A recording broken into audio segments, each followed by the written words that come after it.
ஆண்டவராக இயேசுவின் நாமத்தினாலே யாவருக்கும் என்னுடைய வாழ்த்துகள். இந்த வருடத்தை தொடங்கினதிலிருந்து நாம் இருக்கிறவராகவே இருக்கிற தேவனை குறித்து நாம் சிந்தித்து வருகிறோம். ஸோ கடந்த மாதம் வரைக்கும் நம்ம ஆசீர்வதிக்கிற தேவன் அப்படின்னு சொல்லி பார்த்தோம். ஸோ இன்றைக்கு இது 1ஆம் தேதியாக இருக்கிறதுனால பொதுவாக எல்லாருமே வாக்குத்தத்தத்தை விரும்புவாங்க, வாக்குத்தத்தை எதிர்பார்ப்பாங்க. ஆனால் நாம் நம்முடைய திருச்சபையில் நாம் வாக்குத்தத்த வசனங்கள் அப்படியெல்லாம் நம்ம சொல்கிறது இல்லை. ஆனாலும் இந்த நாளிலிருந்து நம்ம எதை சிந்திக்க போகிறோம் அப்படின்னா, இருக்கிறவராகவே இருக்கிற தேவன், வாக்குத்தத்தங்களின் தேவன். அல்லேலூயா. நம்முடைய தேவன் யார்? வாக்குத்தத்தங்களின் தேவன்.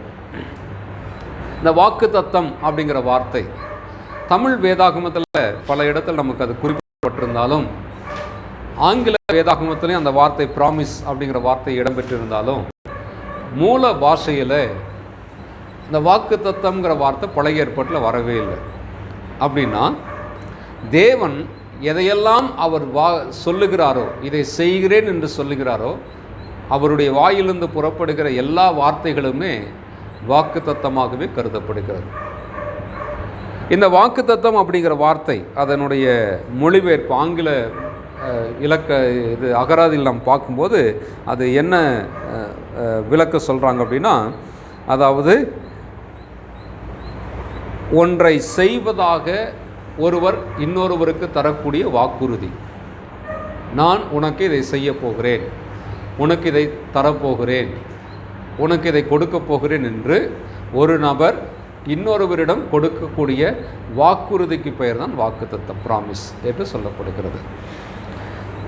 அப்போ தேவன் நமக்கு அந்த வாக்குத்தத்தத்தை கொடுத்திருக்கிறார். நிறைய வாக்குத்தத்தங்கள் வேதாகமத்தில் இருக்கிறது. முதல்ல தேவன் வாக்குத்தத்தமாக பேசினது எது அப்படின்னு சொல்லும்போது, பெரும்பான்மையான வேதாகம ஆராய்ச்சியாளர்களும் போதகர்கள் பிரசங்கிகள் எல்லாருமே ஆதியாகமம் 3:15 தான் சொல்லுவாங்க. பட் ஆனால் அந்த இடம் அது வாக்குத்தத்தமாக நம்ம எடுத்துக்கொள்ள முடியாது. அதாவது அந்த ஆதியாகமம் 3:15 பார்த்தீங்கன்னா, உன் வித்துக்கும் அவள் வித்துக்கும் பகை உண்டாக்குவேன், அவர் உன் தலையை நசுக்குவார், நீ அவர் குதிங்காலை நசுக்குவாய் என்று போட்டிருக்கு. ஆனால் உண்மையிலேயே தேவன் வாக்குத்தத்தமாக பேசின இடம் அப்படின்னு சொல்லி பார்த்தீங்கன்னா முதலாக எங்கே வருது அப்படின்னா, ஆதியாகமம் 9ஆம் அதிகாரத்தில் வருகிறது. ஆதியாகமம் 9ஆம் அதிகாரம் 21ஆம் வசனம் 22ஆம் வசனத்தை நாம் வாசிக்கிற பொழுது அங்கே 9ஆம் அதிகாரம் 21ஆம் வசனம் 22வது வசனம்.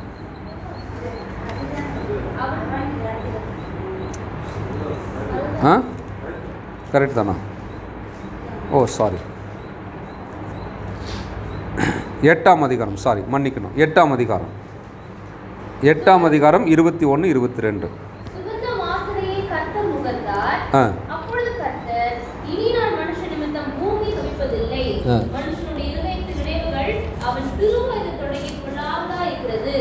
நான் இப்பொழுது செய்தது போல இனி சகல ஜீவன்களையும் சங்கரிப்பதில்லை. பூமியில் உள்ள நாளளவும் உதைப்பும் மறுப்பும் சீதளவும் உஷ்ணமும் கோடை காலமும் மாரி காலமும் பகலும் இரவும் ஒழிவதில்லை என்று தம்முடைய உள்ளத்தில் சொன்னார். ஸோ முதலாவது தேவன் வாக்குத்தத்தமாக சொன்னது. ஆனால் இந்த இடத்துல பார்த்தீங்கன்னா தன்னுடைய உள்ளத்தில் சொன்னார், தனக்குத்தானே சொல்லிக்கிட்டார். என்ன சொல்லிக்கிட்டார் அப்படின்னு பார்த்தீங்கன்னா, இனி நான் மனுஷன் நிமித்தம் பூமியை சபிப்பதில்லை. இனி பூமியை நான் என்ன செய்ய போகிறதில்ல? சபிப்பது இல்லை. ரெண்டாவது என்ன சொல்கிறாரு?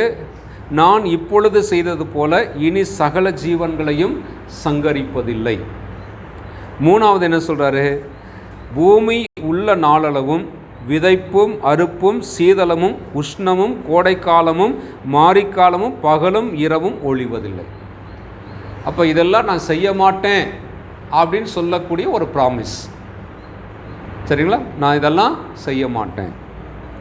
அடுத்து ரெண்டாவது நம்ம எங்கே பார்க்குறோம் அப்படின்னா, 10ஆம் அதிகாரத்துக்கு வரும்போது 10ஆம் அதிகாரம் 5வது வசனத்தை 9:5 வாசித்து பாருங்கள். 9:5.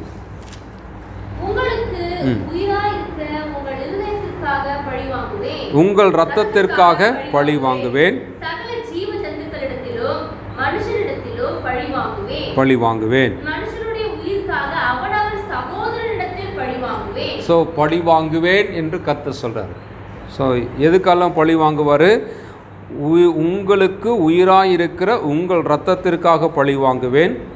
சகல ஜீவ சந்துக்களிடத்திலும் மனுஷனிடத்திலும் பழி வாங்குவேன். மனுஷனுடைய உயிருக்காக அவனவன் சகோதரனிடத்தில் பழி வாங்குவேன். ஸோ பழி வாங்குவேன் என்று கர்த்தர் சொல்லுகிறதும் ஒரு வாக்குறுதியாக நாம் கவனிக்கிறோம். அடுத்தது உடன்படிக்கையோடு கூடிய ஒரு வாக்குத்தத்தம் அப்படின்னு சொல்லி பார்த்தோம்னா அது எங்கே பார்க்குறோன்னா 10ஆம் அதிகாரத்தில்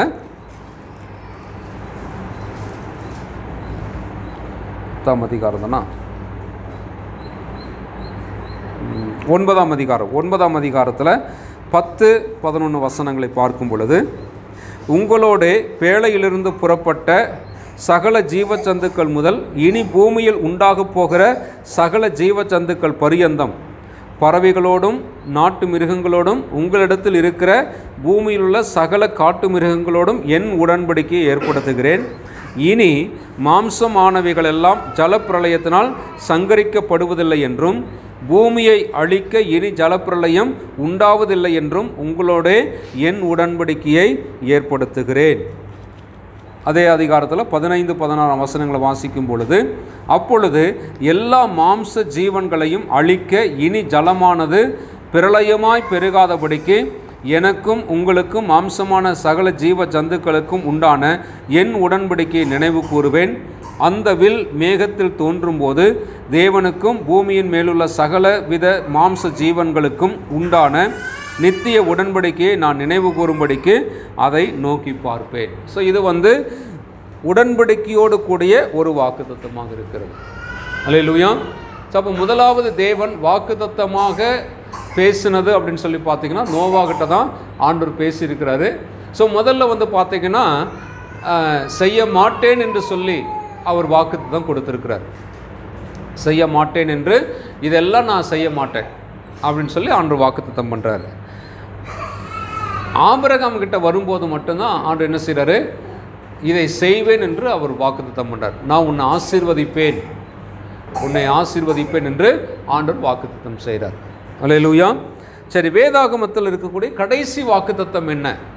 ஆண்டவர் கடைசியாக சொன்ன வாக்குத்தத்தம் என்ன அப்படின்னு பார்த்தீங்கன்னா, வெளிப்படுத்தின விசேஷம் 22ஆம் அதிகாரம் 20வது வசனத்தில் நாம் பார்க்கும் பொழுது, வெளிப்படுத்தின விசேஷம் 22ஆம் அதிகாரம் 20வது வசனத்தில்,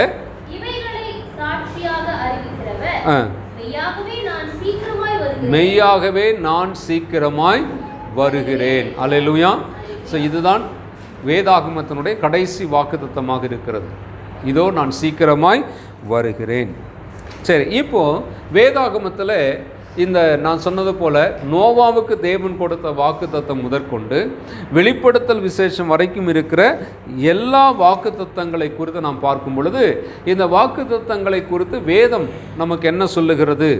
ஏன்னா பொதுவாக இந்த வாக்குத்தத்தங்களை பேசுதல் என்பது நடைமுறை காலத்தில் கிட்டத்தட்ட கடந்த 20-30 வருடங்களாக திருச்சபையிலே பரவலாகவே பின்பற்றப்பட்டு வருகிற ஒரு வழக்கமாக இருக்கிறது இல்லையா? ஒவ்வொரு முதல் தேதியும் வாக்குத்தத்தங்களை பேசுவதும், அது வருடத்தின் முதல் நாளாக இருந்தாலும் சரி, மாதத்தின் முதல் நாளாக இருந்தாலும் சரி, ஊழியக்காரர்கள் தங்களுடைய திருச்சபைகளிலே கூட்டங்களிலே வாக்குத்தத்தங்களை பேசுவது வழக்கமாக இருக்கிறது. இப்பொழுது நீங்கள் வாட்ஸ்அப் குரூப்லலாம் இருப்பீங்க. இன்றைக்கி பார்த்தீங்கன்னா காலையிலிருந்தே உங்களுக்கு நிறைய வாக்குத்தத்த வசனங்கள் உங்களுடைய வாட்ஸ்அப் இதுக்கு வந்துக்கிட்டே இருக்கும். நமக்கே திகைப்பாக இருக்கும். என்ன அப்படின்னா, இதில் எந்த வாக்குத்தத்தம் ஆண்டவர் நமக்கு தர்றாரு, இதில் எந்த வாக்குத்தத்தம் எனக்கு நிறைவேற போகுதுங்கிறதே நமக்கு தெரியாது. ஏன்னா ஆளாளுக்கு ஒரு வாக்குத்தத்தம் அனுப்பிக்கிட்டே இருப்பாங்க இல்லைங்களா? ஆனால் எல்லா வாக்குத்தத்தங்களும் ஏற்கனவே தேவன் வேதத்தில் பேசி எழுதி வைத்திருக்கிற வாக்குத்தத்தங்கள். அல்லேலூயா. சரி, இப்போ இந்த வாக்குத்தத்தங்களுடைய ஒட்டுமொத்த விஷயத்தை பற்றி வேதம் நமக்கு என்ன சொல்லுது அப்படின்னு பார்த்தீங்கன்னா, 2 கொரிந்தியர் புஸ்தகம் 1ஆம் அதிகாரம் 20வது வசனம். 2 கொரிந்தியர் 1ஆம் அதிகாரம் 20வது வசனம். அங்கே இந்த வாக்குத்தத்தங்களை குறித்து பவுல் அப்போஸ்தலன் ஒரு கருத்தை நமக்கு சொல்கிறாரு.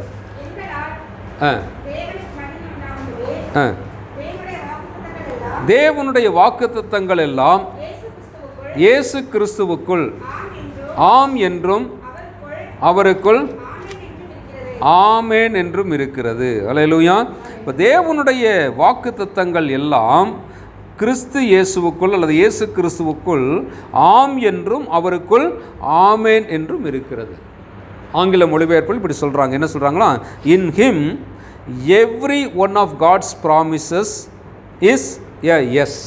அப்படின்னா எல்லா வாக்குத்தத்தங்களுமே இயேசு கிறிஸ்துவுக்குள் ஆமா என்று இருக்கிறது, அப்படியே ஆக கடவுது என்று இருக்கிறது. அப்படின்னா தேவன் நமக்கு என்ன வாக்குத்தத்தங்கள் எல்லாம் வேதாகமத்தில் பேசியிருக்கிறாரோ, தேவன் வாக்குத்தத்தமாக சொல்லப்பட்ட எல்லா வாக்குத்தத்தங்களுமே ஆண்டவராகிய இயேசு கிறிஸ்துவுக்குள் அப்படியே ஆக கடவுது என்று இருக்கிறது.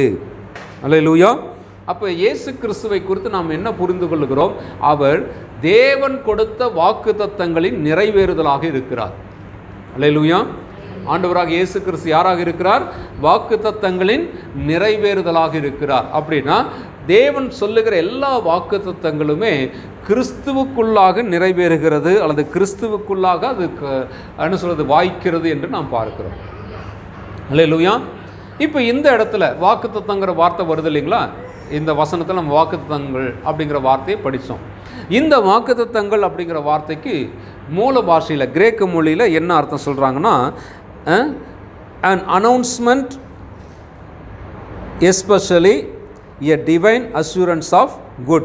அதாவது தேவனிடமிருந்து வரக்கூடிய ஒரு நன்மை, நல்லதை குறித்த ஒரு அஷூரன்ஸ், உறுதிப்பாடு. அதாவது தேவன் நம்மளை பார்த்து, நான் உனக்கு இந்த நன்மையை செய்கிறேன், இந்த நன்மை உனக்கு உண்டாகும்படி செய்கிறேன் என்று ஒரு உத்தரவாதம், ஒரு உறுதிப்பாடு ஆண்டவர் சொல்கிறார், நான் இதை உனக்கு செய்கிறேன். இப்போ இன்றைக்கி உலகத்தில் நாம் பார்க்கும் பொழுது வங்கிகள், நிதி நிறுவனங்கள் அல்லது வியாபாரங்கள், இவைகளில் அநேக வாக்குறுதிகள் கொடுக்கப்படுகிறது. இப்பொழுது நாம் வரக்கூடிய 2026 இந்த சட்டமன்ற தேர்தலை நாம் சந்திக்க இருக்கிறோம். இப்போ இந்த சட்டமன்ற தேர்தலுக்காக அரசியல் கட்சிகள் எல்லாம் என்ன செய்கிறாங்க? வாக்குறுதிகளை கொடுக்கிறார்கள். எங்களை ஆட்சி பீடத்தில் கொண்டு வந்து நிறுத்தினால், நாங்கள் ஆட்சிக்கு வந்தால் இதையெல்லாம் நாங்கள் உங்களுக்கு செய்வோம் என்று சொல்லி.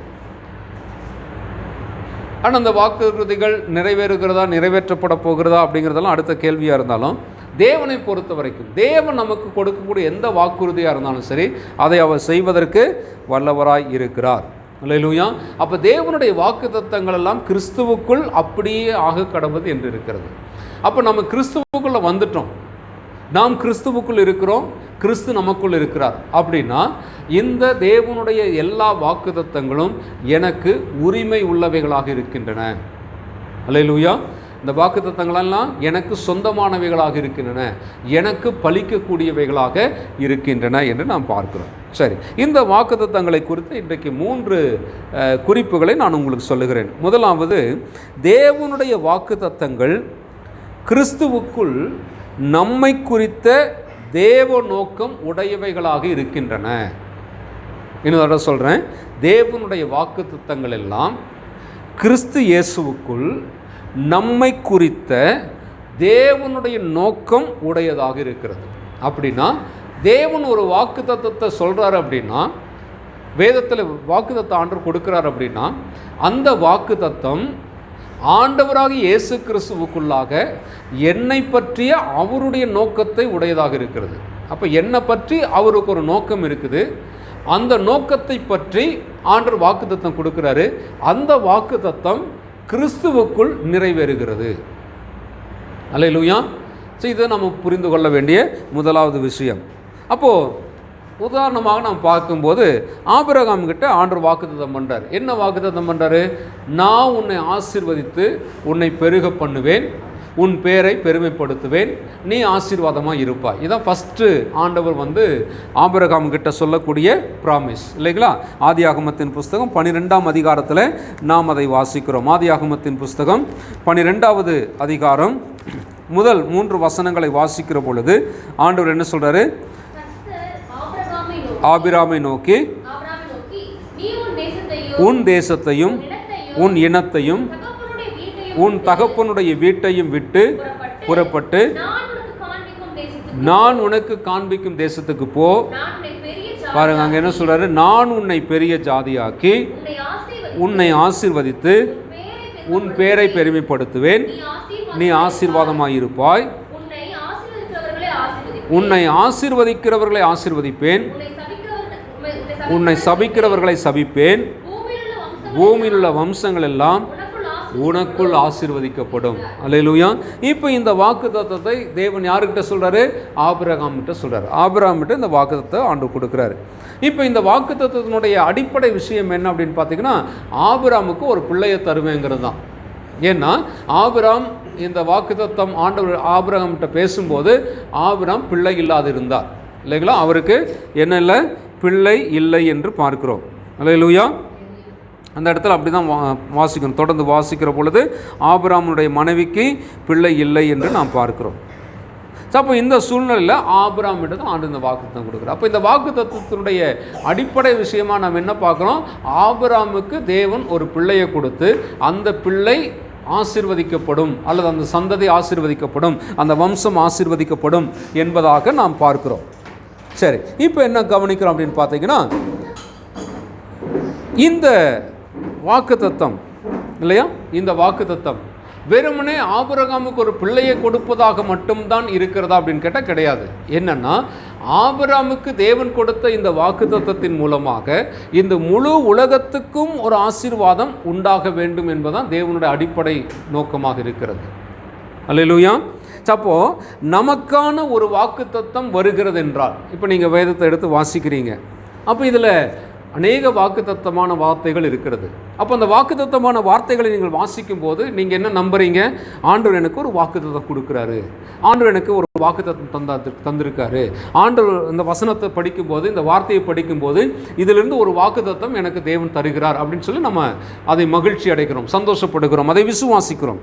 இப்போது இந்த ஒரு வாக்குத்தத்தம் ஆண்டு நமக்கு தருகிறார். ஒருவேளை உங்களை உயர்த்துவேன்னு சொல்கிறாரு, உங்களுக்கு நன்மை செய்வேன்னு சொல்கிறாரு, உன் கண்ணீரை துடைப்பேன்னு சொல்கிறாரு, உன் பிரச்சனையை மாற்றுவேன்னு சொல்கிறாரு, உன் சரீரப்பை திருப்புவேன்னு சொல்கிறாரு. ஏதோ ஒரு வாக்குத்தத்தமான விஷயத்தை, வார்த்தையை நீங்கள் வேதாகமத்திலிருந்து பெற்றுக்கொள்ளுகிறீர்கள்.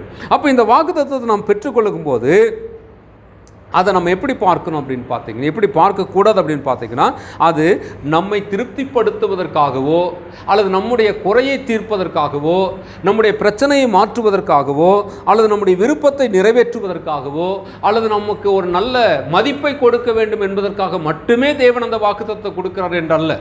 ஏன்னா பல நேரத்தில் திருச்சபைகளில் இந்த வாக்குத்தத்தமான வார்த்தைகளை பேசுகிற பொழுதும் வாக்குத்தத்தமான வார்த்தைகளை கேட்கிற பொழுதும் மக்கள் என்ன நினச்சிக்கிறாங்க அப்படின்னா, ஆண்டவர் என் வாழ்க்கையை உயர்த்த போகிறாரு, ஆண்டு என் வாழ்க்கையை ஆசீர்வதிக்க போகிறாரு, ஆண்டு என் வாழ்க்கையை மேன்மைப்படுத்த போகிறாரு, ஆண்டு என் வாழ்க்கையில் ஐஸ்வர்யத்தை கொடுக்க போகிறாரு, என் விருப்பத்தை நிறைவேற்ற போகிறார் அப்படிங்கிற அந்த மகிழ்ச்சி எல்லாருக்குமே வருகிறது, அந்த சந்தோஷம் எல்லாருக்கும் ஏற்படுகிறது.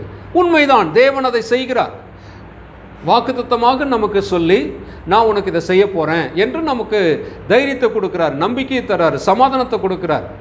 அதே சமயம் இதில் இன்னொரு விஷயம் என்னத்தை நம்ம கவனிக்கிறோம் அப்படின்னு பார்த்தீங்கன்னா, ஆண்டவர் இதன் மூலமாக, அதாவது அவர் கொடுக்கிற வாக்குத்தத்தத்தை நம்முடைய வாழ்க்கையில் நிறைவேற்றுவதன் மூலமாக அவர் நம்முடைய வாழ்க்கைக்கான ஒரு அனாதி திட்டத்தை வச்சிருக்காரு. அந்த திட்டம் நிறைவேற வேண்டும் என்று விரும்புகிறார். அல்லேலூயா. அப்போ வாக்குத்தத்தத்தை நாம் அடையும் போது அல்லது வாக்குத்தத்தத்தை நாம் பெற்றுக்கொள்ளுகிற பொழுது அல்லது வாக்குத்தத்த வசனத்தை நாம் படிக்கிற பொழுது அந்த வாக்குத்தத்தத்தை வெறுமனே தனிப்பட்ட முறையில் ஆண்டவர் என்னை இப்படி ஆசீர்வதிக்க போகிறார் என்று நாம் திருப்திப்படுவதோடு கூட நிறுத்தி கொள்ளாமல், இந்த வாக்குத்தத்தத்தின் வழியாக தேவன் என் வாழ்க்கையிலே ஒரு உன்னதமான அவருடைய அனாதி தீர்மானத்தை, திட்டத்தை நிறைவேற்றப் போகிறார். அப்போ அதை நிறைவேற்றுவது தான் இந்த வாக்குத்தத்தம் என் வாழ்க்கையில் நிறைவேறுவதற்கான காரணமாக இருக்கிறது அப்படிங்கிறது புரிஞ்சுக்கணும். இப்போ ஒரு உதாரணத்துக்கு நம்ம பார்க்கும் பொழுது வேதத்தில் நிறைய வாக்குத்தத்தங்கள் இருக்குது இல்லையா? நான் உன்னை வாளாக்காமல் தலையாக்குவேன், கீழாக்காமல் மேலாக்குவேன் அப்படின்லாம் ஆண்டு சொல்கிறார் இல்லையா? நான் உன்னை ஆசீர்வதிப்பேன், உன் பேரை பெருமைப்படுத்துவேன், நீ முத்திரை மோதிரமாக இருப்பாய். இப்படி பல வாக்குத்தத்தமான வசனங்கள் நம்ம படிக்கிறோம்.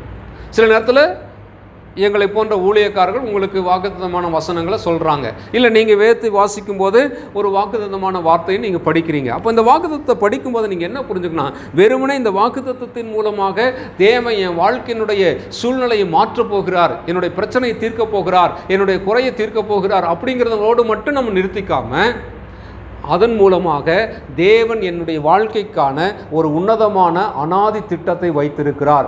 அதை நிறைவேற்றுவதற்காகத்தான் தேவன் இந்த வாக்குத்தத்தத்தை என் மூலமாக நிறைவேற்றப் போகிறார். அல்லேலூயா. அப்போ வாக்குத்தத்தங்கள் எதற்காக தேவன் நமக்கு தருகிறார் அப்படின்னு கேட்டிங்கன்னா, அந்த வாக்குத்தத்தங்களின் மூலமாக அவருடைய அனாதி தீர்மானத்தையும் திட்டத்தையும் நிறைவேற்றப் போகிறார் என்பதை நமக்கு சொல்லுவதற்காக தான் அந்த வாக்குத்தத்தம் நமக்கு கொடுக்கப்படுகிறது. ஆமென். அப்போ ஏன் தேவன் நமக்கு வாக்குத்தத்தங்களை தருகிறார் என்பதை இதன் மூலமாக நாம் புரிந்து கொள்ள வேண்டும். இல்லையா? ஆண்டவர் ஒருத்தருக்கு வாக்குத்தத்தம் கொடுக்குறதுனா சும்மா கொடுக்கறது இல்லை, சரிங்களா? வெறுமனே நம்மளை என்ன சொல்கிறது, மகிழ்ச்சி ஆக்கணுங்கிறதுக்காகவோ, நம்மளை சந்தோஷப்படுத்தணும் அப்படிங்கிறதுக்காகவோ, அல்லது நமக்கு ஒரு சமாதானத்தை தரணும் அப்படிங்கிறதுக்காக மட்டுமே ஆண்டவர் அந்த வாக்குத்தத்தங்களை கொடுக்கல. அந்த வாக்குத்தத்தங்களின் நிறைவேறுதல், இந்த வாக்குத்தத்தம் நிறைவேறணும்னு சொல்லி நம்ம நம்புகிறோம் இல்லைங்களா? ஆண்டவர் எனக்கு இந்த வாக்குத்தத்தம் கொடுத்துருக்காரு, இந்த வாக்குத்தத்தம் என் வாழ்க்கையில் நிறைவேறப் போகிறது அப்படின்னு ஒரு நம்பிக்கை நமக்கு வருது இல்லையா? விசுவாசம் நமக்கு வருது இல்லையா? அந்த வாக்குத்தத்தத்தினுடைய நிறைவேறுதல் எதற்காக அப்படின்னு கேட்டிங்கன்னா, அதன் மூலமாக தேவன் நம்முடைய வாழ்க்கைக்கான அவருடைய அனாதி திட்டத்தை நிறைவேற்றப் போகிறார். அதை நிறைவேற்றுவதற்காக தான் இந்த வாக்குத்தத்தம் என் வாழ்க்கையில் நடக்கப் போகிறது. அல்லேலூயா. வேதத்தில் நாம் பார்க்கும் பொழுது பலருடைய வாழ்க்கையில் ஆண்டவர் வாக்குத்தத்தங்களை பேசுகிறார். ஆபிரகாம் கிட்ட பேசுகிறார், ஈசாக்கு கிட்ட பேசுகிறார், யாக்கோபு கிட்ட பேசுகிறார், யோசேப்பு கிட்ட, மோசே கிட்ட, இப்படி பல பரிசுத்தவான் இடத்துல ஒவ்வொரு காலகட்டத்திலும் ஆண்டவர் என்ன செய்கிறாரு? வாக்குத்தத்தங்களை பேசிக்கொண்டே வருகிறார். அந்த வாக்குத்தத்தங்கள் நிறைவேற வேண்டும் என்று அவர்கள் நம்புகிறார்கள், எதிர்பார்க்கிறார்கள். அப்போ அந்த வாக்குத்தத்தங்களுடைய நிறைவேறுதல் என்ன அப்படின்னு பார்த்தீங்கன்னா, அதன் மூலமாக ஆண்டவர் அவருடைய திட்டத்தை நிறைவேற்றுகிறார். ஒரு உதாரணத்துக்கு யோசேப்பை எடுத்துக்கொள்வோம்னால், யோசேப்புக்கு ஆண்டவர் தன்னுடைய வாக்குத்தத்தத்தை சொப்பனமாக காண்பிக்கிறார். எல்லாருமே அவரை விழுந்து வணங்குவார்கள். தாய் தகப்பன் உடன் பிறந்தவர்கள் எல்லாரும் அவருக்கு கனத்தை கொடுப்பார்கள். அந்த அளவுக்கு யோசேப்பு உயர்த்தப்படுவார் அப்படிங்கிற ஒரு வாக்குத்தத்தமாக அந்த சொப்பனத்தை காட்டுறாரு. அப்போ இந்த வாக்குத்தத்தத்தை நிறைவேறுதல் என்ன? வெறுமனே பார்த்தீங்களா, ஆண்டவர் உங்களை விட என்ன சிறப்பாக வச்சுக்க போகிறாரு, உங்களெல்லாம் எனக்கு கீழே தான் வைக்க போகிறாரு, நீங்கள்லாம் ஒரு நாள் என் காலில் வந்து விழ போகிறீங்க அப்படின்னு யோசேப்பு பெருமைப்பட்டு கொள்வதற்கோ திருப்திப்பட்டு கொள்வதற்கோ என்ன சொல்கிறது, அதற்காக அந்த வாக்குத்தத்தம் கொடுக்கப்படலை. ஆனால் அந்த வாக்குத்தத்தத்தினுடைய நிறைவேறுதல் என்ன அப்படின்னு பார்த்தீங்கன்னா, யோசேப்பு பின்னாடி இந்த காரியத்தை சொல்கிறார். என்ன சொல்கிறாரு? வெகு ஜனத்தை உயிரோடே காப்பாற்றுவதற்காக தேவன் இதை முன்னாடியே எனக்கு காண்பித்தார். அல்லேலூயா. அப்போ அந்த வாக்குத்தத்தத்தினுடைய நிறைவேறுதல் வரும்போது அந்த சம்பவத்தை நான் பார்க்கிறோம். உலகம் முழுவதும் ஒரு பெரிய பஞ்சம் வருகிறது. அந்த பஞ்சம் வந்த காலத்தில் யாக்கோபும் அவருடைய குடும்பத்தாரும் காப்பாற்றப்பட வேண்டும் என்பதற்காக, இல்லையா, அந்த சந்ததி பராமரிக்கப்பட வேண்டும் என்பதற்காக அந்த மேலான இடத்துல, அந்த மேன்மையான இடத்துல யோசேப்பை தேவன் கொண்டு போய் நிறுத்தினார். எந்த அளவுக்கு யோசேப்பை கொண்டு போய் நிறுத்தினார்? பார்வோனுக்கு அடுத்தபடியாக, இல்லையா? பார்வோன் சொல்கிறாரு, சிங்காசனத்தில் மட்டும்தான் நான் உயர்ந்தவன், பேருக்கு தான் நான் ராஜா, மீதி எல்லா அதிகாரமும் உங்ககிட்ட கொடுத்துருக்கேன், நீ கை அசைச்சினா நீ என்ன சொல்கிறியோ அதுதான் இந்த தேசத்தில் நடக்கும் என்று சொல்லி அந்த அளவுக்கான ஒரு உயர்ந்த அதிகாரத்தை பார்வோன் என்ன செய்கிறாரு? யோசேப்பு கொடுக்கிறார். அப்போ இந்த உயர்வு ஏன் யோசேப்பு கொடுக்கப்பட்டது? இந்த உயர்வு கொடுக்கப்பட்டதனுடைய காரணம் என்ன? இந்த உயர்வு எப்படி யோசேப்புக்கு வந்தது? இது முன்னாடி வாக்குத்தத்தமாக சொப்பனத்தில் அவர் கொடுக்கப்படுகிறது. சொப்பனத்தில் கொடுக்கப்பட்ட அந்த வாக்குத்தத்தம் யோசேப்புக்கு ஒரு நாள் நிறைவேறுகிறது. எதற்காக இது நிறைவேறுகிறது? பார்த்தியா, நான் ராஜாவாயிட்டேன்னு சொல்லி காலரை தூக்கி விட்டுக்கிறதுக்கா? இல்லை. நான் ராஜாவாயிட்டேன், எல்லாரும் எனக்கு அடிமைகள் தான் என்று சொல்லி பெருமைப்பட்டுக் கொள்வதற்கா? இல்லை. மாறாக இந்த உயர்வும் இந்த மேன்மையும் இந்த வாக்குத்தத்தத்தின் நிறைவேறுதலுக்காக பல ஜனங்கள், ஆயிரக்கணக்கான ஜனங்கள், லட்சக்கணக்கான மக்கள் அந்த பஞ்ச காலத்தில் போஷிக்கப்பட வேண்டும் என்பதற்காக. அல்லேலூயா. அப்போ நீங்கள் உங்களுடைய வாழ்க்கையில் தேவன் உங்களுக்கான ஒரு வாக்குத்தத்தத்தை உங்களோடு பேசியிருக்கிறார் என்றால், உங்களுக்கான ஒரு தீர்க்க தரிசனத்தை உங்களுக்கென்று பேசியிருக்கிறார் என்றால், அது நிறைவேறும் காலத்துக்காக நீங்கள் காத்திருக்கிறீர்கள் என்றால், அது நிறைவேறும் என்ற விசுவாசத்தோடு நீங்கள் அதற்காக காத்திருக்கிறீர்கள் என்றால், அது நிறைவேறும் காலத்தில் நீங்கள் அதை நன்றாக புரிந்து கொள்ள வேண்டும். இது உங்களுடைய வாழ்க்கையை குறித்த தேவன் வைத்திருக்கிற அவருடைய அனாதி திட்டம் நிறைவேறுவதற்கான வாக்குத்தத்தம். அந்த நிறைவேற்றத்தை கர்த்தர் உங்களுக்கு கொண்டு வரப்போகிறார் என்ற அர்த்தம். அல்லேலூயா. இரண்டாவதாக நாம் பார்க்கிறோம், எல்லா வாக்குத்தத்தங்களும் கிறிஸ்துவை பற்றியதும் கிறிஸ்துவுக்குள்ளாக நிறைவேறியவைகளாகவும் உள்ளன. சரிங்களா? வேதாகமத்தில் இருக்கிற எல்லா வாக்குத்தத்தங்களுமே கிறிஸ்துவை பற்றியது. அல்லேலூயா. கிறிஸ்து இல்லாமல் எந்த வாக்குத்தத்தமும் கிடையாது. கிறிஸ்துவையும் வாக்குத்தத்தத்தையும் நாம் பிரிக்கவே முடியாது. அநேக நேரத்தில் வாக்குத்தத்தம் அப்படின்னு வரும்போது நம்ம எல்லாருமே பர்சனலைஸ் பண்ணிட்டு, அதாவது தனிப்பட்ட முறையில் இது கர்த்தர் என் கூட பேசினார் அப்படின்னு சொல்லி நம்ம சந்தோஷப்பட்டுக்கிறோம். பெரும்பான்மையான கிறிஸ்தவங்க அப்படி தான் அதை பெருமையாக சந்தோஷப்பட்டுக்கிறாங்க. ஆனால் எல்லா வாக்குத்தத்தங்களும் எப்படிப்பட்டதாக இருக்குது? கிறிஸ்துவை பற்றியது, ஆண்டவரை பற்றியது. ஸோ நீங்கள் வாஸ்து பார்க்கும்போது எல்லா வாக்குத்தத்தங்களும் எதை நோக்கி இருக்கிறது, யாரை பற்றியதாக இருக்கிறது? கிறிஸ்துவை பற்றியதாகவும் கிறிஸ்துவுக்குள்ளாக நிறைவேறியவைகளாகவும் இருக்கின்றன. அப்போது அதனால தான் பவுல் சொல்கிறார், தேவனுடைய வாக்குத்தத்தங்கள் எல்லாம் இயேசு கிறிஸ்துவுக்குள் ஆம் என்றும் ஆமேன் என்றும் இருக்கிறது. அப்போ கிறிஸ்துவுக்குள்ளாக தான் எல்லா வாக்குத்தத்தங்களும் நிறைவேறி இருக்கிறது. சரி, இப்போ நம்ம வேதத்தில் ஒரு வாக்குத்தத்தத்தை வாசிக்கும் போது நம்ம என்ன கவனிக்க வேண்டியது இருக்குது அப்படின்னு பார்த்தீங்கன்னா, அந்த வாக்குத்தத்தம் சொல்லப்பட்டிருக்கிற சூழ்நிலை. இப்போ ஏசாயா புஸ்தகத்தை வாசிக்கும் போது நிறைய வாக்குத்தத்தமான வார்த்தைகள் இருக்கிறது. சங்கீதத்தை வாசிக்கும் போது இருக்குது, ஆதியாகமத்தை வாசிக்கும் போது இருக்குது, உபாகம புஸ்தகத்தை வாசிக்கும் போது இருக்குது. இந்த வாக்குத்தத்த வசனங்கள் எல்லாம், வாக்குத்தத்தமாக பேசப்பட்டிருக்கிற வசனங்கள் எல்லாம் படிக்கும்போது நமக்கு அது சந்தோஷத்தை கொடுக்குது, உற்சாகத்தை கொடுக்குது, தைரியத்தை கொடுக்குது, சமாதானத்தை கொடுக்குது, நம்பிக்கையை தருது. அதெல்லாம் சரிதான். ஆனால் நம்ம எதை பார்க்காம விட்டுறோம் அப்படின்னு கேட்டிங்கன்னா, பெரும்பான்மையான பிரசங்கியார்களும் ஊழியக்காரங்களும் சரி, விசுவாச மக்களும் எதை கவனிக்காமல் விட்டுறாங்க அப்படின்னு கேட்டிங்கன்னா, இந்த வாக்கு தத்தம் யாருக்கு சொல்லப்பட்டது, எந்த நேரத்தில் சொல்லப்பட்டது, எந்த சூழ்நிலையில் சொல்லப்பட்டது, எதற்காக சொல்லப்பட்டது அப்படிங்கிறத விட்டுறாங்க. அதை கவனிக்காமல் விட்டுறாங்க. ஸோ அதை நம்ம கவனிக்கணும். அப்போது சில வாக்குத்தத்தங்கள் ஆபிரகாமுக்கு ஆண்டவர் கொடுக்குறாரு, சில வாக்குத்தத்தங்கள் ஈசாக்குக்குன்னு ஆண்டவர் பேசுகிறாரு, சில வாக்குத்தத்தங்கள் யாக்கோபுக்கிட்ட ஆண்டவர் பேசுகிறாரு, சில வாக்குத்தத்தங்கள் இஸ்ரவேல் என்கிற அந்த ஜனங்களுக்காக ஆண்டவர் பேசுகிறார், சில வாக்குத்தத்தங்கள் சிறையிருப்பில் இருக்கக்கூடிய மக்களுக்காக ஆண்டவர் பேசுகிறார், பாபிலோனுடைய சிறையிருப்புக்குள்ளே இருக்கிற மக்களுக்காக ஆண்டவர் பேசுகிறார். ஸோ அப்போ வாக்குத்தத்தங்கள் அந்தந்த இடத்துல அந்தந்த மக்களுக்கு அந்தந்த சூழ்நிலைக்கு ஏற்றபடி அவர்களிடத்தில் ஆண்டவர் பேசின வாக்குத்தத்தம். ஒருவேளை அது நமக்கானதாக நம்ம எப்போ எடுத்துக்கலாம் அப்படின்னு கேட்டிங்கன்னா, அதே போல் ஒரு சூழ்நிலையில் நான் இருக்கிறேன், அதே போல் ஒரு பிரச்சனையில் நான் இருக்கிறேன், அதே போல் ஒரு தேவையில் நான் இருக்கிறேன், அதே போல் அனுபவம் என் வாழ்க்கையில் இருக்குது அப்படின்னா அதை நம்ம பர்சனலைஸ் பண்ணிக்கிறோம், தப்பு கிடையாது. சம்பந்தமே இல்லாமல் ஒரு வாக்குத்தத்தத்தை எடுத்துக்கிட்டு நம்ம என்ன செய்ய முடியாது, ஆண்டு எனக்கு வாக்குத்தத்தம் கொடுத்துட்டாருன்னு சொல்லி நம்ம குதிக்கக்கூடாது. சரிங்களா? நேரத்தில் அப்படியெல்லாம் கொண்டாடிக்கிறாங்க. சரிங்களா? அப்படி கிடையாது. அப்போது அந்த வாக்குத்தத்தம் பேசப்பட்டிருக்கிற சூழ்நிலையை நம்ம பார்க்க வேண்டியதாக இருக்குது.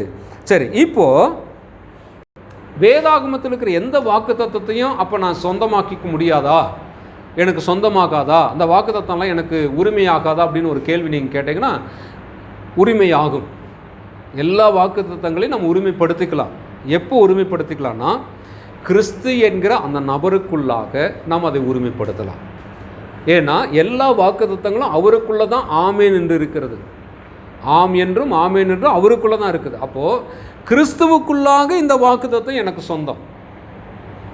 அப்போ நான் கிறிஸ்துவுக்குள்ளே இருந்தால் மட்டும்தான் அந்த வாக்குத்தத்தம் எனக்கு சொந்தமாகும்.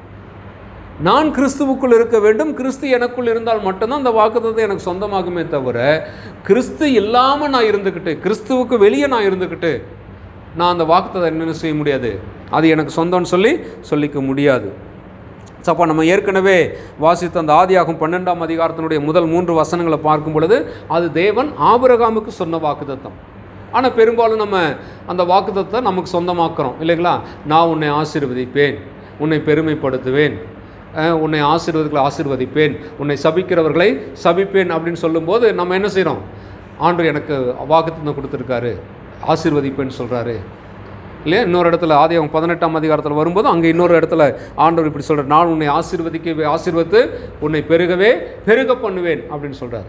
அப்போ அந்த வார்த்தையெல்லாம் படிக்கும்போது அது யாருக்கு ஆண்டவர் சொல்கிறாரு, ஆபிரகாமுக்கு ஸ்பெசிஃபிக்காக சொல்கிறார், குறிப்பிட்டு ஆபிரகாமுக்கிட்ட தான் பேசுகிறார்.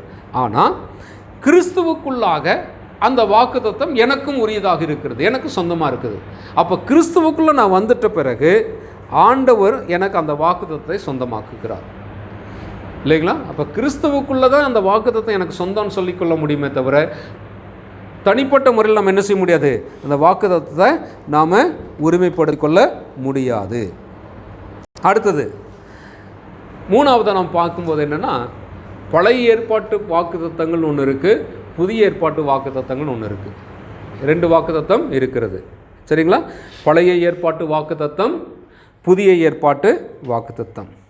இப்போ பழைய ஏற்பாட்டு வாக்குத்தத்தங்களை நாம் பார்க்கும் பொழுது அந்த வாக்குத்தத்தங்கள் எல்லாம் ஒரு குறிப்பிட்ட நோக்கத்துக்காக சொல்லப்பட்டவைகள். சரிங்களா? With specific purpose to the specific people. அதாவது குறிப்பிட்ட மக்களிடத்தில் ஒரு குறிப்பிட்ட நோக்கத்துக்காக தேவன் பேசின வாக்குத்தத்தங்கள். இப்போ அந்த வாக்குத்தத்தங்கள் யாரை பற்றி பேசப்பட்டிருக்கு? ஆண்டவராகிய இயேசு கிறிஸ்துவை பற்றி. இது எங்கே வாசிக்கிறோம் அப்படின்னு பார்த்தீங்கன்னா, லூக்கா சுவிசேஷம் 1ஆம் அதிகாரம், லூக்கா சுவிசேஷம் 1ஆம் அதிகாரம் 69, 70 இந்த 2 வசனத்தை நாம் படிக்கும்போது அங்கே நமக்கு சொல்லப்பட்டிருக்கிறது. லூக்கா சுவிசேஷம் 1ஆம் அதிகாரத்தில் 69, 70 இந்த வசனங்களில் நாம் பார்க்கிறோம். செய்வதற்கும் நினைத்தருளி உங்கள் சத்துருக்களின் கையினின்று நீங்கள் விடுதலையாக்கப்பட்டு உயிரோடு இருக்கும் நாளெல்லாம் பயமில்லாமல் எனக்கு முன்பாக பரிசுத்தோடும் நீதியோடும் எனக்கு ஊழியம் செய்ய கட்டளையிடுவேன் என்று அவர் நம்முடைய பிதாவாகிய ஆபிரகாமுக்கு இட்ட ஆணையை நிறைவேற்றுவதற்கும் ஆதி முதல் கொண்டிருந்த நம்முடைய பரிசுத்த தீர்க்கதரிசிகளின் வாக்கினால் தாம் சொன்னபடியே தமது ஜனத்தை சந்தித்து மீட்டுக்கொண்டு நம்முடைய சத்துருக்களின் நின்றும் நம்மை பகைக்கிற யாவருடைய கையினின்றும் நம்மை ரட்சிக்கும்படிக்கு தம்முடைய தாசனாகிய தாவீதின் வம்சத்திலே நமக்கு இரட்சணிய கொம்பை ஏற்படுத்தினார். இங்கே பார்க்கிறோம், இயேசு கிறிஸ்துனுடைய பிறப்பை குறித்து சொல்லப்படுகிற விஷயம் இது. சகரியா இந்த வார்த்தையை பேசுகிறாரு. என்ன சொல்கிறாருன்னு பார்த்தீங்கன்னா, சகரியா ஆவியில் நிரம்பி சொல்கிற வார்த்தை என்னன்னா, நம்முடைய பிதாக்களுக்கு வாக்குத்தத்தம் பண்ணின இரக்கம். ஸோ ஆண்டவர் ஏற்கனவே பிதாக்களாகிய முற்பிதாக்களாகிய ஆபிரகாம், ஈசாக்கு, யாக்கோபு என்பவர்களுக்கு ஆண்டவர் வாக்குத்தத்தமாக பேசியிருக்கிறார். அப்போ அந்த வாக்குத்தத்தங்களாக ஆண்டவர் பேசியிருக்கிற அந்த காரியங்கள் இப்போ நிறைவேறுச்சு அப்படிங்கிறாரு. எப்படி நிறைவேறி இருக்கிறது? தம்முடைய தாசனாகிய தாவீது வம்சத்தில் நமக்கு இரட்சணிய கொம்பை ஏற்படுத்தினார். அப்போ ஆண்டவராகிய இயேசு கிறிஸ்துனுடைய பிறப்பு அல்லது ஆண்டவராகிய இயேசு கிறிஸ்து பிதாக்களுக்கு தேவன் சொன்ன அந்த வாக்குத்தத்தங்களின் நிறைவேறுதலாக இருக்கிறது. அதுதான் பவுலும் சொல்கிறார், எல்லா வாக்குத்தத்தங்களும் கிறிஸ்து இயேசுவுக்குள் ஆம் என்றும் ஆமேன் என்றும் இருக்கிறது. சரி, இது பழைய ஏற்பாட்டு வாக்குத்தத்தங்களை பற்றி நாம் பார்க்கிறோம். சரி, புதிய ஏற்பாட்டிலும் ஆண்டு நிறைய வாக்குத்தத்தங்கள் கொடுத்துருக்காரு. இப்போ இந்த புதிய ஏற்பாட்டு வாக்குத்தத்தங்கள் எல்லாம் என்ன அப்படின்னு பார்த்தீங்கன்னா, இது எல்லாமே கிறிஸ்துவின் மூலமாக சபைக்கு கொடுக்கப்பட்ட வாக்குத்தத்தங்கள். கிறிஸ்துவின் மூலமாக சபைக்கு கொடுக்கப்பட்ட வாக்குத்தத்தங்கள். அப்போ சபையாக இருக்கக்கூடிய எல்லாருக்குமே, அதாவது கிறிஸ்தவத்தில் நம்ம இன்றைக்கி ஒரு பரிதாபமான நிலைமைக்குள்ளே தள்ளப்பட்டுட்டோம். என்ன அப்படின்னு கேட்டிங்கன்னா, சபை அப்படிங்கிற வரும்போது நாம் எல்லாரும் ஒரு கூட்டமைப்பாக இருக்கிறோம், அதாவது ஒன்றாக சேர்ந்து இருக்கிறோம், நம்ம எல்லாரும் சேர்ந்து சபையாக இருக்கிறோம், நம்ம எல்லாருக்குள்ளேயும் ஒரு உறவும் ஐக்கியம் இருக்கிறது அப்படிங்கிற மனப்பான்மை இன்றைக்கி இல்லாமல் போயிடுச்சு. இன்றைக்கி பெரும்பாலும் சபைக்கு வரக்கூடிய மக்கள் எல்லாருமே தனிப்பட்ட முறையில் தனக்கும் தேவனுக்கும் மட்டுமே இருக்கிற உறவை பற்றி தான் யோசிக்கிறார்களே தவிர, சபையாக நாம் எல்லாரும் ஒன்றோடு இணைந்து ஒருவருக்கொருவர் என்ற அந்த ஐக்கியத்தோடு வாழ வேண்டும், அதுதான் தேவனுடைய சித்தமும் திட்டமுமாக இருக்குதுங்கிறத அறியாமல் இருக்கிறாங்க. இப்போ பார்த்தீங்கன்னா, நாம் முந்தைய பழைய கடவுள் நம்பிக்கை, இந்து மத கடவுள் நம்பிக்கையில் நாம் இருக்கும்போது நாம் எல்லோரும் கோயிலுக்கு போயிருப்போம். அப்படி கோயிலுக்கு போகும்போது நம்ம போயிட்டு சாமி கும்பிட்டுருப்போம், கோயிலில் போய் சாமி கும்பிட்டுருப்போம். அப்போ கோயிலில் போய் சாமி கும்பிட போது பார்த்திங்கன்னா, நம்ம நேராக போகிறோம், பூஜை தட்டு எடுத்துகிட்டு போகிறோம், பூசாரிக்கிட்ட கொடுக்குறோம், பூஜை பண்ணுறோம், சாமி கும்பிட்டுட்டு நம்முடைய வேண்டுதலை சொல்லிவிட்டு நம்ம அந்த என்ன சொல்கிறது பிரசாதத்தை வாங்கிட்டு வந்துக்கிட்டே இருப்போம். மேபி ஒருவேளை அந்த இடத்துல யாராவது நமக்கு தெரிஞ்சவங்களோ சொந்தக்காரங்களோ நண்பர்களோ யாராவது வந்துருப்பாங்க அப்படின்னா அவங்கள பார்த்து பேசிட்டு நலம் விசாரிச்சுட்டு வருவோம், இவ்வளோதான். அப்போ அந்த கோயிலுக்குள்ளே பல பேர் வந்திருந்தாலும் அதில் யாருக்கும் சம்மந்தம் இல்லை, யாரும் இன்னொருத்தருக்காக வேண்டுதல் செய்ய மாட்டாங்க. நான் போகிறேன், என் சாமியை நான் கும்பிட்றேன், என் குறைய என் சாமிகிட்ட சொல்கிறேன், அவ்வளோதான், என் வேலை முடிஞ்சுது. இப்படி தான் நாம் அந்த பழைய மதம் நம்பிக்கையில் இருக்கும்போது இருந்தோம்.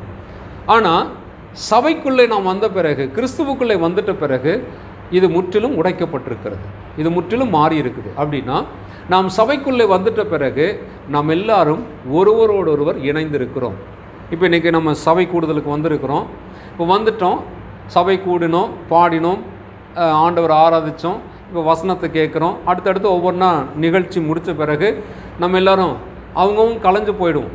ஆனாலும் நமக்குள்ளான ஒரு தொடர்பும் ஐக்கியமும் நமக்குள்ளே தொடர்ந்து இருந்து கொண்டே இருக்க வேண்டும்.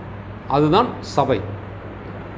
அப்போ வாக்குத்தத்தம் அப்படின்னு சொல்லும்போது நம்ம எப்படி அதை பார்க்க தொடங்கிட்டோம் அப்படின்னா, தனிப்பட்ட முறையில் தனித்தனியாக ஆண்டவருக்கும் எனக்கும் அப்படிங்கிற அந்த நிலையில் தான் நம்ம வாக்குத்தத்தங்களை பார்க்குறோம். ஆனால் புதிய ஏற்பாட்டின் வாக்குத்தத்தங்கள் எல்லாமே சபை என்கிற இந்த அமைப்புக்கு, சபை என்கிற இந்த ஐக்கியத்திற்கு தேவன் கொடுத்தது. அப்போ இந்த சபை என்கிற ஐக்கியமாய் இருக்கிற ஒவ்வொருவருக்கும் எல்லாரும் சேர்ந்து தான் அந்த வாக்குத்தத்தை சுதந்திரிக்க வேண்டியவர்களாக இருக்கிறோமே தவிர, இதில் நம்ம இது அவங்களுக்கானது, இது எனக்கானது அப்படின்னு சொல்லி பிரிச்சுக்கிறது கிடையாது. அப்படி பிரித்து கொண்டு வாக்குத்தத்தங்களை என்ன செய்ய முடியாது, உரிமை கொள்ளவே முடியாது. இந்த வாக்குத்தத்தம் எல்லாம் நம்ம எல்லாருக்குமே பொதுவாக சொல்லப்பட்டிருக்கிறது. ஒரு வசனத்தை நாம் வாசித்தால் நமக்கு புரியும். ஸோ பார்த்திங்கன்னா லூக்கா சுவிசேஷம் 24ஆம் அதிகாரத்தில் வாக்குத்தத்தம், பரிசுத்த ஆவியானவருடைய வாக்குத்தத்தத்தை குறித்து நாம் அங்கே வாசிக்கிறோம். ஆண்டவராக இயேசு கிறிஸ்து பரலோகத்துக்கு ஏறி போவதற்கு முன்பாக இதை சொல்கிறாரு. லூக்கா சுவிசேஷம் 24ஆம் அதிகாரம் 49ஆம் வசனத்தில்,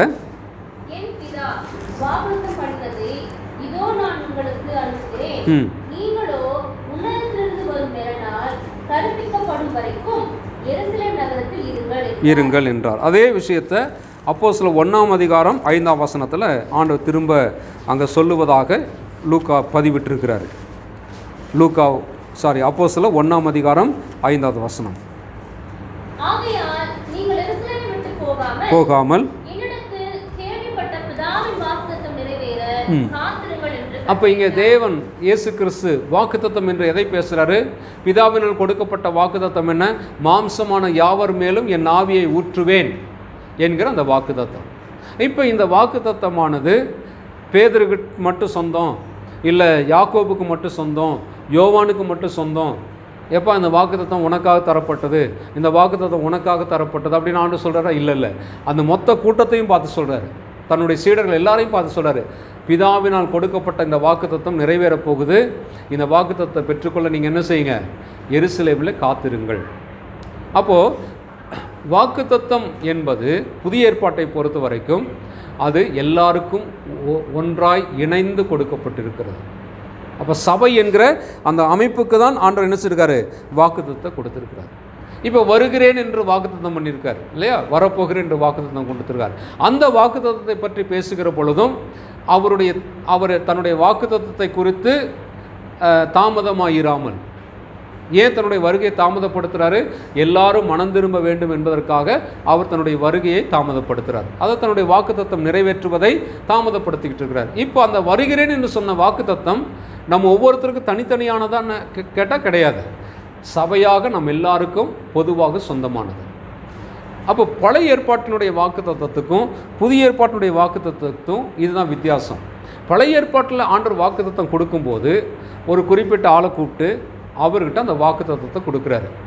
ஒரு குறிப்பிட்ட மக்கள் இனத்தை கூப்பிட்டு அந்த மக்கள் இனத்துக்கு அந்த வாக்குத்தத்தத்தை கொடுக்குறாரு. அப்போ அந்த வாக்குத்தத்தத்தை ஆண்டவர் அவங்களுக்கான சூழ்நிலையில் அவங்களுக்காக பேசின வாக்குத்தத்தமாக இருக்கிறது. அதே சமயம் கிறிஸ்துவுக்குள்ளாக நிறைவேறக்கூடிய வாக்குத்தத்தங்களையும் ஆண்டவர் பழைய ஏற்பாட்டில் பேசியிருக்கிறார். அந்த வாக்குத்தத்தங்கள் எல்லாம் கிறிஸ்து இயேசுவுக்குள் நிறைவேறுகிறது. அந்த வாக்குத்தத்தங்கள் எல்லாம் சபைக்குள்ளே வரக்கூடிய எல்லாருக்கும் பொதுவாக அது பலிக்கிறது. அப்போ நம்ம எல்லாருமே அந்த வாக்குத்தத்தங்களை என்ன செய்யலாம், கிறிஸ்து இயேசுவுக்குள்ளே நாம் உரிமைப்படுத்தி கொள்ளலாம், சொந்தமாக்கி கொள்ளலாம். அதே போல் புதிய ஏற்பாட்டிலும் இயேசு கிறிஸ்து நிறைய வாக்குத்தத்தங்களை கொடுத்துருக்கிறாரு. இந்த வாக்குத்தத்தங்கள் எல்லாம் அவருடைய வருகையை பற்றியதான வாக்குத்தத்தங்கள் அல்லது அவர் செய்வேன் என்று சொல்லுகிற வாக்குத்தத்தங்கள், இது எல்லாமே நாம் சபையாக இணைந்து பெற்றுக்கொள்ளக்கூடிய வாக்குத்தத்தங்களாக இருக்கிறது. அல்லேலூயா. இப்போ பழைய ஏற்பாட்டு வாக்குத்தத்தத்தை பெற்றுக்கொண்ட மக்களுக்கும் புதிய ஏற்பாட்டில் வாக்குத்தத்தத்தை பெறுகிற மக்களுக்கும் ஒரு வித்தியாசத்தை நாம் பார்க்கிறோம். என்ன வித்தியாசம் அப்படின்னு பார்த்தீங்கன்னா, எபிரேயர் புஸ்தகம் 11ஆம் அதிகாரம் 39-40. எபிரேயர் 11:39-40. இவர்களெல்லாம் விசுவாசத்தினாலே நற்சாட்சி பெற்றும் வாக்குத்தத்தம் பண்ணப்பட்டதை பாருங்க. அவங்களுக்கு ஆண்டவர் வாக்குத்தத்தம் கொடுத்துக்கிட்டே வராரு. ஆனால் அந்த வாக்குத்தத்தத்தை அவங்களால பெற்றுக்கொள்ள முடியல. என்ன வாக்குத்தத்தம்? பழைய ஏற்பாட்டில் தேவன் கொடுத்த எல்லா வாக்குத்தத்தங்களும் யாரை பற்றியது? கிறிஸ்துவை பற்றியது. அப்போ கிறிஸ்துவை பற்றி அந்த வாக்குத்தத்தம் நிறைவேறணும்னு சொல்லி அவங்க காத்திருந்தாங்க, பெறணும்னு சொல்லி வெயிட் பண்ணி பார்த்தாங்க. ஆனால் அவங்க காலத்தில் அது அவங்களுக்கு கிடைக்காம போயிடுச்சு. அப்போ அவங்க என்ன ஆயிட்டாங்க? அந்த வாக்குத்தத்தங்கள் அவங்களுக்கு அடையலை, வாக்குத்தத்தம் பண்ணப்பட்டதை அடையாமற் போனார்கள். அவர்கள் நம்மையல்லாமல் பூரணராகாதபடிக்கு, அதாவது நம்மளை விட்டுட்டு அவங்க மட்டும் பூரணராகக்கூடாது அப்படின்னு சொல்லி தேவன் என்ன செய்கிறாரு? அவங்களும் பூரணமாகணும், அவங்களோடு சேர்ந்து நம்மளும் பூரணமாகணும் அப்படிங்கிறதுக்காக விசேஷித்த நன்மையானதொன்றை தேவன் நமக்கென்று முன்னதாக நியமித்தார். அல்லேலூயா. அப்படின்னா வாக்குத்தத்தங்களின் நிறைவேறுதல் அவங்களுக்கு மட்டும் கொடுத்துட்டு அவங்களுக்கு நிறைவேற்றி முடிச்சுட்டு நம்மளை கைவிட்டக்கூடாது அப்படின்னும், நம்ம மூலமாக அந்த வாக்குத்தத்தம் நிறைவேறி நமக்குள்ளாக அந்த வாக்குத்தத்தம் நிறைவேறி நமக்குள்ளே நிறைவேறுகிற அந்த வாக்குத்தத்தத்தினாலே அவர்களும் அதை பெற்றுக்கொள்ள வேண்டும் என்பதற்காக ஆண்டவர் என்ன பண்ணார்? அவங்களுக்கு அதை கிடைக்காம வச்சுட்டாரு அப்படின்னு சொல்லி போட்டிருக்கு. அப்போது பழைய ஏற்பாட்டில் கொடுக்கப்பட்ட வாக்குத்தத்தங்கள் அவங்களுக்கே என்ன செய்யலை? நிறைவேறலை அப்படின்னு சொல்லி போட்டிருக்கு. அவங்களும் அதை அடையாமல் போயிட்டாங்கன்னு சொல்லி போட்டிருக்கு. ஆனால் பாக்கியம் என்ன அப்படின்னு கேட்டிங்கன்னா, பழைய ஏற்பாட்டில் கொடுக்கப்பட்ட அந்த வாக்குத்தத்தங்கள் எல்லாம் கிறிஸ்துவை பற்றியதாக இருக்கிற காரணத்தினால கிறிஸ்து இயேசுவுக்குள் அந்த வாக்குத்தத்தங்கள் எல்லாம் நமக்கு உரிமையாக இருக்கிறது. அல்லேலூயா. அதனால் வாக்குத்தத்தங்களின் தேவன் அப்படிங்கிற இந்த தலைப்பில் நாம் பார்க்கும் பொழுது, தேவன் நமக்கு கொடுத்திருக்கிற எல்லா வாக்குத்தத்தங்களும் கிறிஸ்து இயேசுவுக்குள் நமக்கு அப்படியே ஆக கடவுது என்று இருக்கிறது. ரொம்ப எளிமையாக சொல்லணும்னா இவ்வளோ தான் விஷயமே. சரிங்களா? வாக்குத்தத்தங்கள் எல்லாம் ஆண்டவராக இயேசு கிறிஸ்துவுக்குள் அப்படியே ஆக கடவுது என்று இருக்கிறது.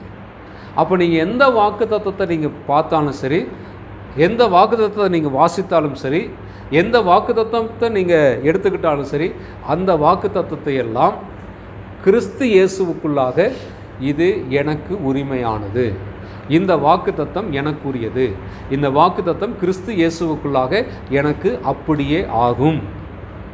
அல்லேலூயா.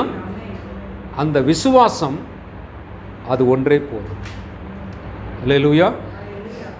அதனால் நம்ம என்ன செய்ய தேவையில்லை அப்படின்னு கேட்டிங்கன்னா,